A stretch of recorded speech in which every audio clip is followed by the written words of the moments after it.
आज हम UPPCL technician electrician में आए हुए जो कुछ क्वेश्चन हैं उसको करेंगे। तो शुरू करते हैं। सबसे पहला क्वेश्चन है, निम्नलिखित में से किसकी एसआई इकाई हेनरी है? तो इसमें ऑप्शन दिया हुआ है inductance, capacitance, resistance, dielectric strength. तो सबसे पहले हम बता देते हैं कि इंडक्टेंस का जो सिंबल होता है उसको जिससे दिखाते हैं वो यल से दिखाते हैं, कैपिटल यल। कैपेसिटेंस को कैपिटल सी, रेजिस्टेंस को कैपिटल आर से। और डाइलेक्ट्रिक स्ट्रेंथ वो जो होता है, डाइलेक्ट्रिक स्ट्रेंथ एक आपका स्ट्रेंथ है इंसुलेटिंग मटेरियल का। तो इन सब की यूनिट हम बता देते हैं। जो इंडक्टेंस होता है उसका फार्मूला होता है डी फाई अपन डी टी, यानी कि फ्लक्स अपन करेंट। तो जो यल होगा यानी कि इंडक्टेंस होगा उसका यूनिट होता है हेनरी। तो क्वेश्चन का जो आंसर होगा हेनरी होगा, यानी कि इंडक्टेंस होगा। और कैपेसिटेंस का जो फार्मूला होता है क्यू, क्यू बराबर सी भी। क्यू क्या है? चार्ज है। Charge equal to capacitance into voltage. तो यहाँ से सी बराबर हो जाएगा क्यू अपन भी इक्वल टू फैरड होता है, यानी कि कैपेसिटेंस की यूनिट होगी फैरड। फैरड मतलब कुलाम पर वोल्ट, क्योंकि कुलाम एक कैपिटल सी और कैपिटल भी, कुलाम पर वोल्ट। तो क्योंकि चार्ज का जो यूनिट होता है कुलाम होता है, वोल्टेज का यूनिट वोल्ट होता है। उसी तरीके से रेजिस्टेंस आर बराबर भी upon I equal to voltage upon ampere, यानी कि वोल्टेज का यूनिट वोल्ट, करंट का यूनिट एम्पियर।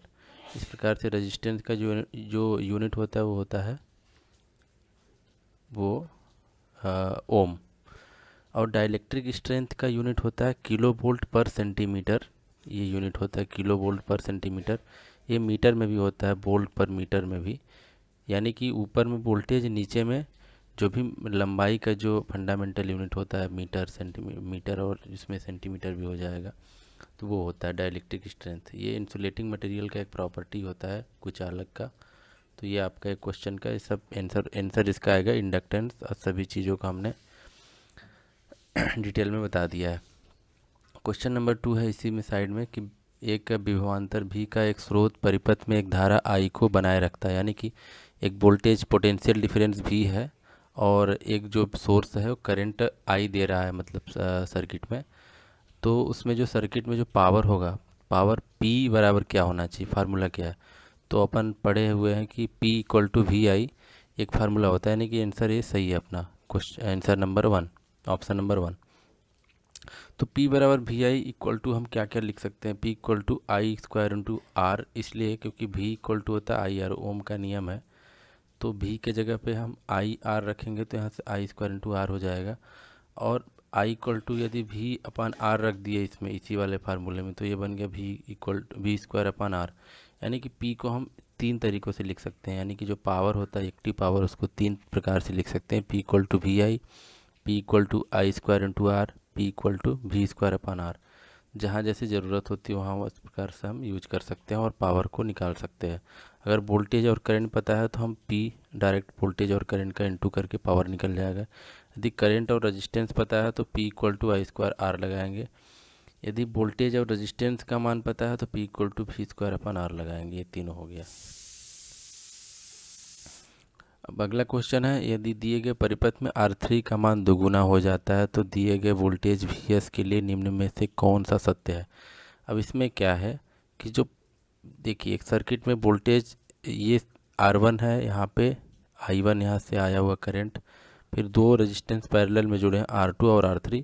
तो I2 और I3 करंट फ्लो हो रहा है इन दोनों रेजिस्टेंस में। और इन दोनों रेजिस्टेंस के बीच में जो वोल्टेज पोटेंशियल डिफरेंस, यानी कि जो वोल्टेज लगा हुआ पोटेंशियल जो विभव है, विभवांतर है, वो है 23 वोल्ट का। क्यों क्योंकि ये दोनों पैरेलल में है R2 और R3, तो जो 23 वोल्ट है R2 पे भी आएगा और R3 पे भी आएगा।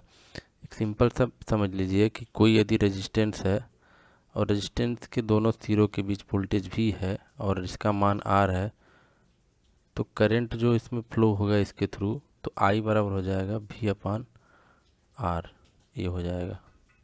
तो उसी तरीके से जो करंट I3 होगा यहाँ पे होगा 23 अपान R3। और जो I2 होगा वो होगा 23/R2। तो क्वेश्चन में बोल रहा है कि यदि हम R3 का मान दोगुना कर दिया जाए, तो R3 का मान यदि दोगुना कर देंगे तो मतलब I3 ऑफ हो जाएगा, यानी जो रेजिस्टेंस R3 के जो करंट फ्लो होगा इसमें वो आधा हो जाएगा, क्योंकि रेजिस्टेंस नीचे नीचे होता है, मतलब अपॉन में हो रहा है, क्योंकि वोल्टेज तो दोनों के लिए समान है, चेंज नहीं होने वाला। अब इसको यदि हम दोगुना करेंगे तो I3 आधा हो जाएगा, ये आधा हो जाएगा, और I2 और I3 दोनों आधे होंगे, तो गलत है। I2 अब प्रभावित होगा, यानी कि I2 में कोई चेंजेस नहीं होगा, क्योंकि I2 जो है R2 पे डिपेंड करता है। तो R2 कोई चेंज हमने किया नहीं है, तो ये तो 23 तो कांस्टेंट है दोनों के लिए। तो बचा मेरा क्या, I2 कोई भी चेंजेस नहीं होगा, तो ये कांस्टेंट रहेगा I2, केवल I3 आधा होगा। तो इसमें दो ऑप्शन सही है, 1 और 3, इसमें कुछ गलत दिया हुआ है। क्वेश्चन अगला चलते हैं। यदि किसी चालक के अनुप्रस्थ काट से 1 सेकंड में 6.24 इंटू 10 की पावर 18 इलेक्ट्रॉन प्रवाहित होते हैं, तो चालक के माध्यम से प्रवाहित होने वाली धारा का मान क्या है। इसमें पूछा गया है कि एक इसमें इलेक्ट्रॉन का संख्या दे दी गया है, n इक्वल टू दे दिया गया 6.24 इंटू 10 की पावर 18। अब इसमें n इक्वल टू यानी कि इलेक्ट्रॉन की संख्या दे दी गई है और टाइम दिया गया है 1 सेकेंड। तो पूछा गया चालक तार के अनुप्रस्थ काट के क्षेत्रफल से 1 सेकंड में कितना धारा प्रवाहित होती है। तो I इक्वल टू अपन जानते हैं कि Q/T होता है फार्मूला, और Q इक्वल टू होता है N इंटू E/T। N मतलब इलेक्ट्रॉन की संख्या, E मतलब एक इलेक्ट्रॉन पर आवेश। तो यहाँ से निकालते हैं कितना हो गया 6.24 इंटू N की वैल्यू है 6.24 इंटू 10 की पावर 18, क्योंकि N क्या है, इलेक्ट्रॉनों की संख्या है, तो यहाँ पे इतना इलेक्ट्रॉन दिया गया है क्वेश्चन में। और एक इलेक्ट्रॉन पर चार्ज होता है 1.6 इंटू 10 की पावर -19 कूलाम। ये हम सॉल्व करेंगे। अब यहाँ पे आएगा 1 सेकेंड, इसको करने पे आता है 9.98 इंटू 10 की पावर -1, ये एम्पियर में आएगा। तो ये हो गया अपना 10 अप्रॉक्सीमेट 10 इंटू 10 की पावर -1 एम्पियर, तो ये बचेगा 1 एम्पियर। तो आंसर अपना आ गया 1 एम्पियर। तो आपको ऐसे निकालना है, ये याद रखना Q equal two plus minus N E, ये फार्मूला होता है चार्ज का, या E क्या है यहाँ पे, चार्ज ऑफ 1 इलेक्ट्रॉन। तो ये होता है -1.6 इंटू 10 की power -19 coulomb, charge of 1 electron. इसमें प्लस माइनस दिया गया क्योंकि हो सकता है प्रोटॉन का हो इलेक्ट्रॉन का हो। यदि प्रोटॉन, हालांकि क्वेश्चन में ऐसा नहीं होगा, अगर प्रोटॉन देता है तो प्रोटॉन के लिए भी हम प्लस यूज करेंगे, और माइनस किसके लिए करेंगे, इलेक्ट्रॉन के लिए। तो ये फार्मूला याद रखिएगा आप। आंसर आ गया 1। आगे चलते हैं। इसमें लिखा हुआ है आरेख में धारा I4 क्या होगी। तो ये एक डायग्राम, सर्किट डायग्राम बनाया गया है। इस पे N क्या है, नोड है, N मतलब नोड है, और इसको हम जंक्शन भी बोल सकते हैं क्योंकि बहुत सारे ब्रांचेस आके यहाँ पे मिल रही हैं। तो इसमें जो नियम लगेगा वो KCL लगेगा। KCL यानी कि किरचॉफ करंट लॉ, किरचॉफ का करंट नियम। किरचॉफ का करंट नियम क्या कहता है कि किसी जंक्शन या नोड पे आने वाली धाराओं का योग जाने वाली धाराओं के योग के बराबर होता है, यानी कि इनकमिंग करंट बराबर आउटगोइंग करंट। तो इनकमिंग आउटगोइंग देख लेते हैं। इनकमिंग कितना है, 2.5 इनकमिंग है, और 4 इनकमिंग है, 2 इनकमिंग है, आउटगोइंग क्या है, I4 है। तो I4 की वैल्यू हमको निकालना है, 4 2 6 2 8, तो 8.5 आंसर, ये आ गया आपका आंसर। वैसे लगाना। अब ये क्वेश्चन चित्र में दिखाए गए अनुसार 10 वोल्ट की आपूर्ति के साथ श्रेणी में 3 प्रतिरोधक जुड़े हुए हैं, तो प्रतिरोधक R2 में वोल्टेज पात ज्ञात कीजिए। वोल्टेज ड्रॉप निकालना है। तो सीरीज सर्किट में हमेशा वोल्टेज डिवाइड होता है, यानी कि ये जितने भी इस रेजिस्टेंस हैं सीरीज में जुड़े हुए हैं, तो जो 10 वोल्ट है ये तीनों रेजिस्टेंस में डिवाइड होगा, V1 V2 V3 में। इसमें निकालना है हमको V2, क्योंकि R2 के क्रॉस निकालना है, तो V2 जो वोल्टेज है वो क्या होना चाहिए। तो इसका एक फार्मूला है, V2 निकालना है हमको। तो जिस जिस जिस रेजिस्टेंस के क्रॉस वोल्टेज ड्रॉप निकालना है उसका मान पहले 3 आ गया, गुणे मेन वोल्टेज का मान सप्लाई वोल्टेज 10 है, फिर तीनों का योग कर देंगे हम, 5 + 3 + 2, ये हो जाएगा 3 × 10, 5 3 8 बटे 10 हो गया, 10 10 कैंसिल, तो हो जाएगा 3 वोल्ट आंसर।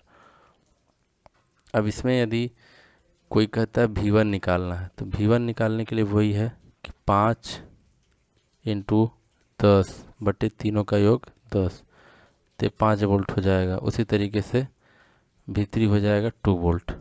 और तीनों का जब योग करेंगे V1 V2 और V3, तो हो जाएगा 3 + 2 + 5 यानी कि 10 आना चाहिए, तो 10 वोल्ट आ रहा है। तो जो भी सोर्स का वोल्टेज होगा वो तीनों रजिस्टेंस पे वोल्टेज डिवाइड होगा, और तीनों को जब जोड़ेंगे तो मेन वोल्टेज के बराबर आना चाहिए, सप्लाई वोल्टेज के, तब हमारा सही है, क्योंकि वोल्टेज डिवाइड होता है सीरीज सर्किट में। करंट सेम रहेगा, करंट तीनों तीनों रेजिस्टेंस में सेम फ्लो होगा, इसमें कोई चेंजेस नहीं होगा। जो करंट जैसे आई फ्लो हो रहा है, तो आई इसके थ्रू भी, आई इसके थ्रू भी, आई इसके थ्रू भी। ठीक है, ये हो गया अपना आंसर, 3 वोल्ट।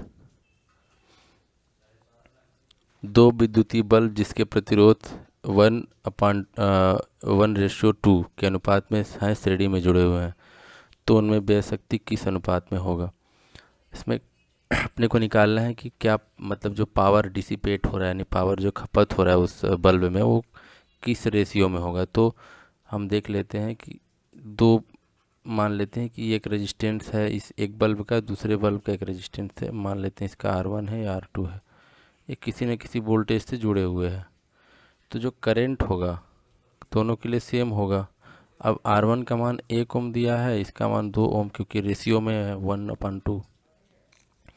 अब इसमें पावर मान लेते हैं कि P1 है, R1 मतलब पहले बल्ब में, तो हो जाएगा I² इंटू 1, क्योंकि I² R होता है फार्मूला, तो I² इंटू 1। फिर P2 का मान होगा I² इंटू 2। अब देखेंगे हम, इसमें हम बटे कर देते हैं, यानी कौन रेशियो निकाल लेते हैं, तो I² कैंसिल हो जाएगा, तो P1 रेशियो P2 क्या आ जाएगा, 1:2, यानी कि 1:2 अपना आंसर हो गया। जिस रेशियो में हमारा रजिस्टेंस है, उसी रेशियो में पावर डिसिपेट होगा, क्योंकि करंट दोनों के लिए सेम होगा, श्रेणी में जुड़े हुए, क्योंकि सीरीज सर्किट है ये। तो आंसर 1/2। अब एक क्वेश्चन नीचे दिखाया गया परिपथ में I = 6 है, यानी कि ये 6 है, इधर से 6 आ रहा है। अब I1 दे दिया 2, तो इधर क्या होना चाहिए, 4 होना, 4 एम्पियर। ये KCL का क्वेश्चन है, किरचॉफ करंट लॉ, बहुत सिंपल है। आगे चलते हैं, सेम क्वेश्चन आ गया। HP में कितने, 1 HP में कितने वाट के बराबर होता है। तो ऐसे 1 HP बराबर होता है 746 वाट। अब वाट समझ लेते हैं क्या है। वाट एक्चुअल में पावर की यूनिट होती है, पावर यानी कि शक्ति की यूनिट। तो पावर बराबर होता है, पावर बराबर energy upon time, energy upon time. Energy का होता है जूल, इसका होता है सेकेंड। अब पावर का होता है वाट, तो जूल पर सेकेंड इक्वल टू वाट, ये भी एक यूनिट होता है, जूल पर सेकेंड। तो अपना ये हो गया। अब किलोवाट आवर बराबर होता है 1 यूनिट ऑफ इलेक्ट्रिकल एनर्जी। इस टॉपिक को हम कवर करेंगे बाद में। किलोवाट आवर ये एनर्जी मीटर का यूनिट होता है, जो आपके घरों में लगते हैं एनर्जी मीटर। आगे चलते हैं, क्वेश्चन वही सेम आ गया। अब ये क्वेश्चन है, 200 मीटर लंबे तांबे के तार का प्रतिरोध 20 ओम है, इसका व्यास 0.44 मीटर mm है, इसका विशिष्ट प्रतिरोध क्या होगा। तो एक फार्मूला होता है R = ρL/A। रो क्या है, यह है विशिष्ट प्रतिरोध, स्पेसिफिक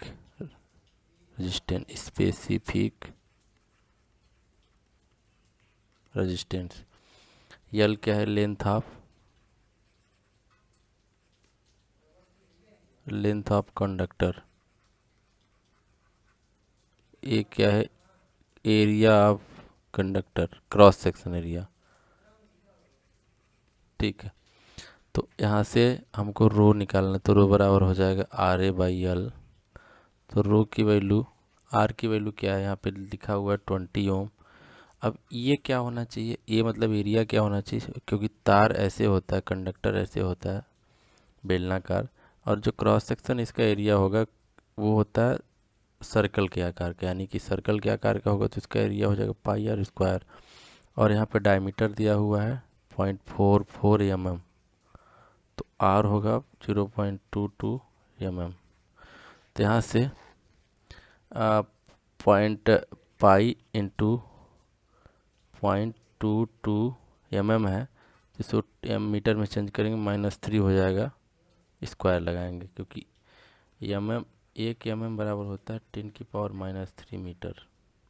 ये मिलीमीटर, अगर मीटर में चेंज करेंगे तो 10⁻³ होता है अपॉन 200। अब एक कट करेंगे इसको तो 10 आएगा यहाँ पे। रो बराबर पाई का मान 3.14 इंटू 0.22 का स्क्वायर करेंगे 10⁻⁻6 कर देंगे, क्योंकि 10⁻³ का 2 बार गुणा होगा 10⁻, यहाँ 10 आ गया। तो ऊपर जाएगा तो मल्टीप्लिकेशन जब होगा तो ये आ जाएगा कैलकुलेट होकर के 1.52 इंटू 10⁻7 ओम इंटू मीटर इसका यूनिट होता है। यानी कि आंसर हमारा ये आ गया, ये कैलकुलेशन है। क्वेश्चन आज इतने ही कराते हैं, इसके बाद हम अगली क्लास में कुछ क्वेश्चन नए लेकर के आएंगे। The end. थैंक